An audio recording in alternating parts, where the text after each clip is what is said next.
Hello အားလုံးပဲမင်္ဂလာပါခင်ဗျာကျွန်တော်ရဲ့ကောင်းကင်ဘာမီဘလော့ကနေပြီးတော့ကြိုဆိုလိုက်ပါတယ်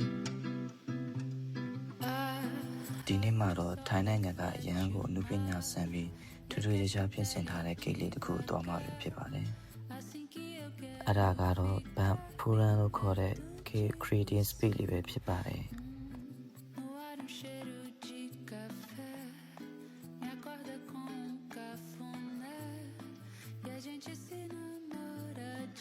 ဆိုင်ထဲကိုဝင်လိုက်တာနဲ့တတောက်တတရှိတဲ့ file လေးကိုခန်းစားရမှာပဲဖြစ်ပါတယ်ဒီဆိုင်လေးမှာ creative activity လုပ်စရာတွေလည်းစုံလင်းရှိပါတယ်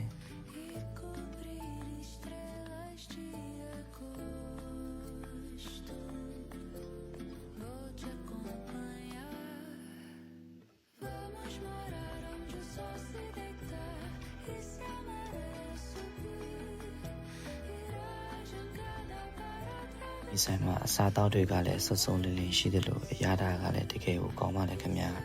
ကျွန်တော်ကတော့နေ့လဲစာလေးကိုအရင်ဆုံးစားဖြစ်ပါတယ်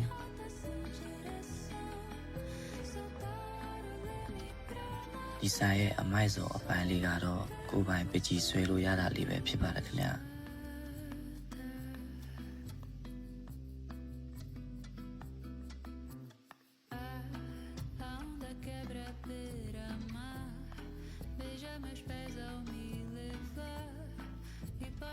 နောက်ပြီးဈေးရောင်းဆောင်တွေ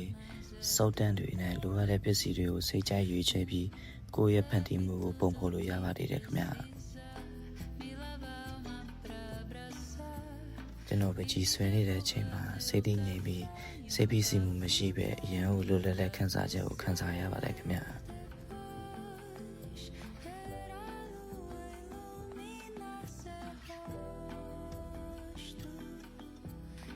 နောက်ပြီးဘောထမဆိုရင်လည်း Alice in Wonderland ပုံမြင်ထဲကလိုမျိုးမိုးရည်လေးတွေထူးခြားတဲ့ပြင်ဆင်တွေနဲ့ပြခန်းလေးတွေရှိတဲ့အတွက်ကြောင့်မို့ကျွန်တော်တွားဖြစ်ခဲ့ပါသေးတယ်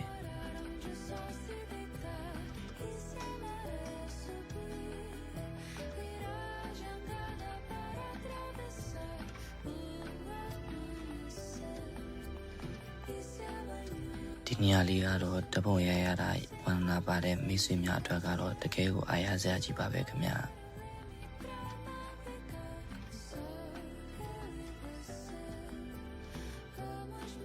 တဲ့သွားစရာနေရာလေးတစ်ခုရှိပါသေးတယ်ဒါကတော့